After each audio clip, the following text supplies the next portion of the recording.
have the Hi-Fi 400i, generally retails around $450 throughout the year, and then the Hi-Fi 400s generally retails around $300 throughout the year. In a great many ways, they are nigh identical, but there are some very fundamental differences, pricing notwithstanding. The 400S here has a much warmer sound signature. Now, perhaps not quite as discernible to a casual listener, but usually at these price ranges, you're not going to be a casual listener. But in reference to each other, this does actually have a warmer sound signature versus the 400i's much cooler analytical sound. The example I like to use is on a set of polychoral works where there's a peak of multiple voices, sopranos, altos, tenors, bass, as well as brass timbres. With the 400i, all those various elements are distinct. They're spatially separated. I can pinpoint exactly the positioning of each element without any issue. Whereas with the 400S, the brass timbres tend to meld in with the bass and baritone singers, as well as the vocal sibilance, natural sibilance as the intake of breath and what have you, is a bit more demure on the 400S. Now, I personally, subjectively, actually prefer the 400S for general music listening. I tend to gravitate towards warmth. Plus, I do also suffer from tinnitus attacks. And in my opinion, the 400S out of my entire headphone collection has been the best choice for tinnitus. Just, preventing tinnitus attacks, as well as a nice overall spacious, airy sound to mask the ringing in the ears. The 400i is a bit more prone to causing ear fatigue. If you're very susceptible to upper, mids, and highs being predominant and too crisp, then the 400i may not be your best choice. However, it does have a much bolder mid-range clarity because of that cooler analytical sound, and I have found that these make an outstanding TV headphones. I have them running through a topping NX3 amp from my TV, and the clarity and the spatial imaging has really made it easy to hear dialogue even over very poorly mixed thematic music.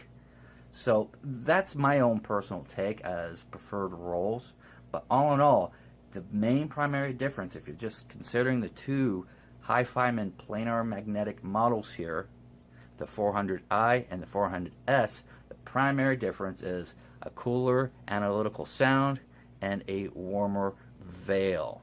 So it really kind of just boils down to what do you prefer. And we're also only talking in relative degrees of each other. They both have a very spacious, airy, light soundscape. They both have large, over-the-ear fits. We're talking 110 millimeter diameter on the outside, but very comfy. You can wear either or literally for hours, even as an eyeglass wearer. They both are made from the same construction material, the same construction principles. There's no difference. The only difference is with the 400i, you can, by default, the stock pads are what's known as the focus pads. You notice it has a leatherette exterior with a leather interior that's perforated, and then a velour ring. That's the stock ear pad. They're called focus pads. With the 400S, they actually come with stock as an all velour pad. This is the stock one. It's all velour inside and out. So as a result, with the stock, the soundstage is actually even more airy, more diffused, more spread out than you would get with the focus pads. The focus pads actually give you a far more linear sound. Now, I did actually spend the extra $40 for a separate set of focus pads, and with that extra $40 on the 400S, overall, they both are pretty much equal in terms of that linear but articulate spectrum. Once again, though, the only difference being is that relative warmness versus cool analytical sound. They both come with a single 3.5 millimeter L jack balance cable. That's to a split left and right, 2.5 millimeter. You only get one with each. You get a gray and black one with the 400S. Kind of matches, sort of, the decor, whereas it's a solid black one, but it's still exactly the same cord with the 400i. Also, packaging-wise, the 400S just comes with a basic box, foam insert, no carrying case. The 400i comes with a rather nice hard box here. I'm going to pull it out so you can see. This is the box for the 400i. So, rather nice. It's not definitely a carry box, but it makes a pretty sweet storage box. Alright, they both are relatively easy to drive. The impedance on the 400i is 35 ohms, whereas the impedance on the 400S is 25 ohms. Now, at 25 ohms, you should be able to power it pretty much directly off any headphone jack that gives you 32 ohm impedance outputs. Now, if you're trying to use something like a smartphone or an economical MP3 player that really is only designed to work with 16 ohm earbuds, then yeah, you're going to probably need either an amplifier, or in my case, on my Samsung S6, I have a software DAC, a separate software DAC that has its own preamp. It uses that to engage, even though even on my Samsung S6, I think it does fully engage the S's without any additional support. But at 35 ohms, the I's, yeah, I definitely need that preamp boost on my Samsung S6. But primarily, I do use a super mini personal music player that has a separate balanced output, 4.2 volt peak to peak, and engages both of these fully. Just need a little bit more volume push over the S's to really get to the same sound level. But there you have it. You guys have yourself a great one.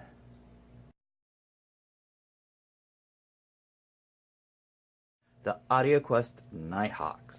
These are an open back, dynamic driver, over-the-ear headphones. It got a moderately large fit there, and they're also pretty easy to drive. They're only at 22 ohms impedance.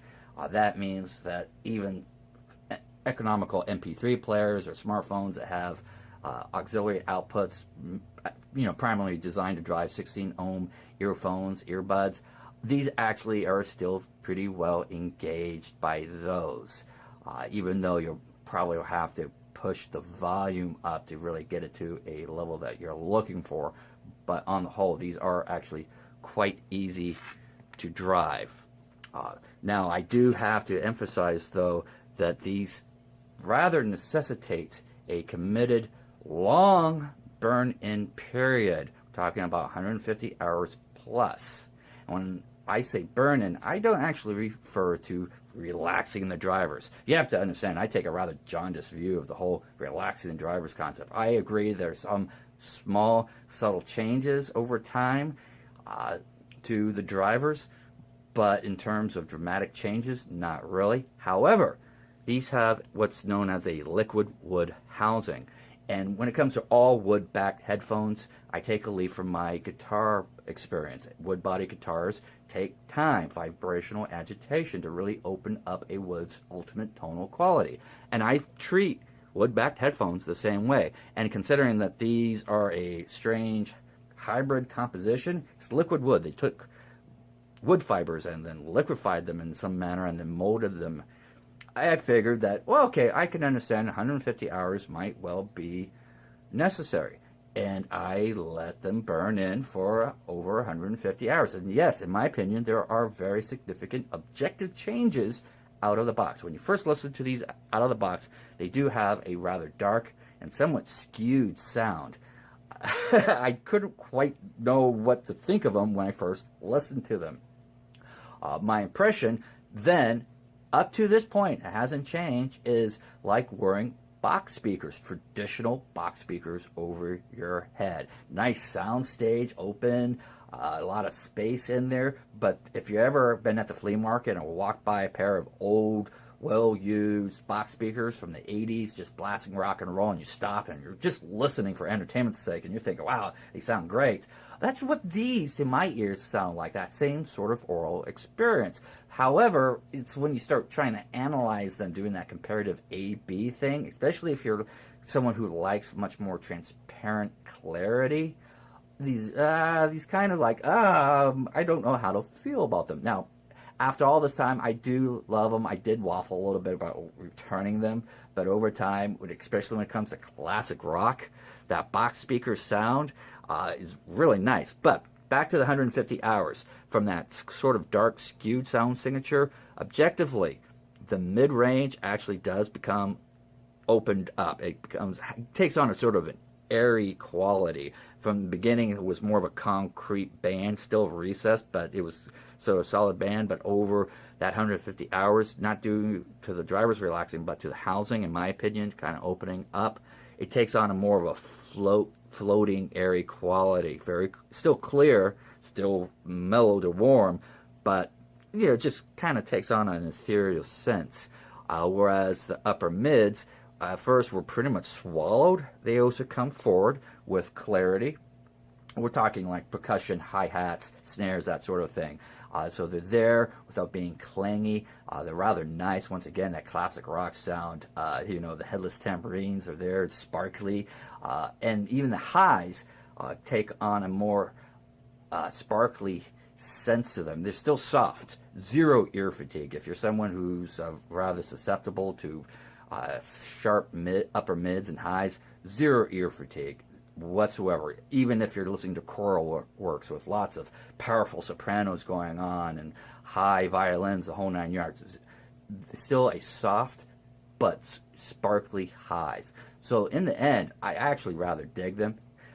And you have to rather commit yourself, be willing to wait that extra 150 hours when you first get them to really let them come into their own. But otherwise, beyond that, they are gorgeous to look at. They are easy to drive. They are supremely comfortable. They do come with 2 audio cables, one balance. That's what I have right here. One fairly lengthy, I'm guessing about 6-foot balance cable with a pseudo L jack, 3.5 millimeter to 2.5, left and right. The left and right is actually marked on the headphones as well as on the included cables.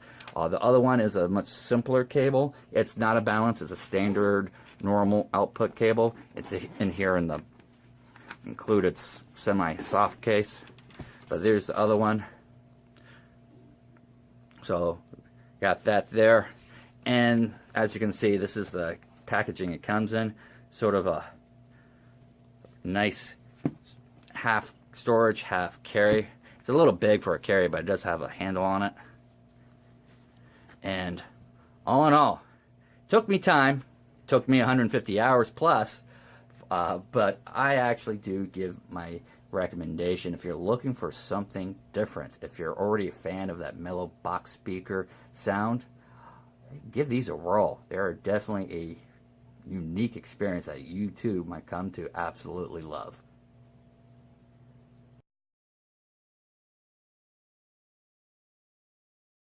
The 99 Classics from Meze. These are a closed back wood housing headphone. There's actually 3 different variants. They have, of course, the walnut with gold accents. That's what you see here. I was really attracted by the swag looking aesthetics. Plus, I'm a sucker for wood back headphones. But they also have a walnut with silver accents, but the same black headbands and what have you. And then a blonde maple with a much lighter coloring, silver accents and that sort of thing. Now, according to Meze, there should be no tonal differences between the walnut and the maple variants. That's what they say. I'm not 100% sure about that, but having only the walnut, I can only say for closed back headphones, these actually have a rather expanded soundstage on par with quite a few open backs, especially the open back headphones with the smaller apertures. I have a pair of rosewood open backs that have grills, about the same size as that. The sound stage of those versus these are actually pretty much on par. Very energetic sound, very intimate sound. Frankly, the way I've been describing the oral sensation is a intimate helmet of sound. That's because you do have that forward spread, not quite as deep as a pair of traditional open backs with a really large side grill, but it's, they do have a bit of forward spread. They do have a bit of an extended left and right spread.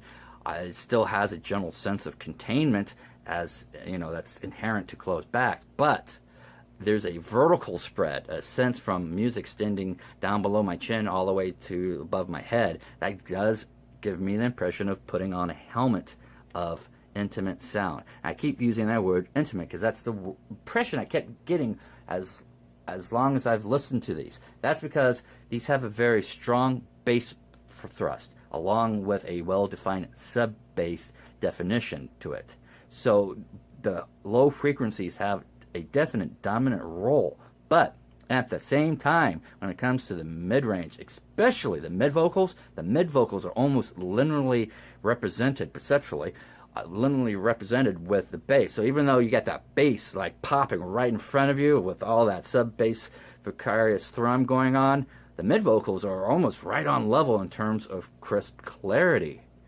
A lot of deep bass headphones with a strong emphasis on the low frequencies. The mids tend to sit back there behind the bass. They're separated, kind of sometimes overwhelmed. Not so with these. The mid-range clarity, especially with vocals, is right there as the person singing directly into your face. The bass is still, got the big dominant role in the soundscape, but oh man. And then of course the upper mids, very sparkly, jangly sound to things like headless tambourines, snares, hi-hats, that sort of thing. So the upper mids also are very clear, not quite accented as the mid vocals, but neither are they recessed. And the highs are soft. They don't quite have that pierce to them, which for someone like myself that tends to gravitate to warmer sound signatures simply because I can't take piercing highs. Too crisp of a upper mid and high range irritates my hearing. These are actually slightly rolled off, softer highs. But the overall impression is a very energetic sound, a very engaging sound, a very personal sound, just because you got that, once again, that bass and treble kind of in your face sound at the same time, that extension that far exceeds most closed backs. So all in all, nice looking headset, pretty easy to drive. They use a typical over-the-head headphones impedance of 32 ohms. They come with 2 cords. I rather like the cord setup on this one. It's a nice shorter normal cord with a built-in microphone inline controller that works with Android and iOS, but it also has a little microphone in it, so you can use it with phones, what have you. But it's nice and short, so it's convenient to use with MP3 players stuck in my pocket. But it also has a much longer cord that's braided. It's probably around 6 or more feet long. It has a straight 3.5 millimeter jack to split left and right 2.5 millimeter jacks. The jacks are actually rather tight. When you plug these in, they stick in. A nice little subtle note about the left and right jacks. The left jack on here, the plugins on both cords, there's a little tactile ridge that lets you know by feel which side is left, which side is right, without having to peer out to see where the marking is. And they're both like that. It also comes with of course, an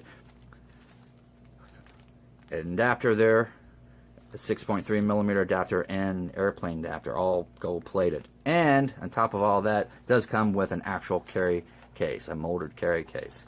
So on the whole, for EDM and beat-driven music like rap, hip-hop, anything that involves lyrics or just instrumental beat music, these are very, very entertaining with a nice open sound stage, and on the whole, quite a lot of fun and pretty to look at.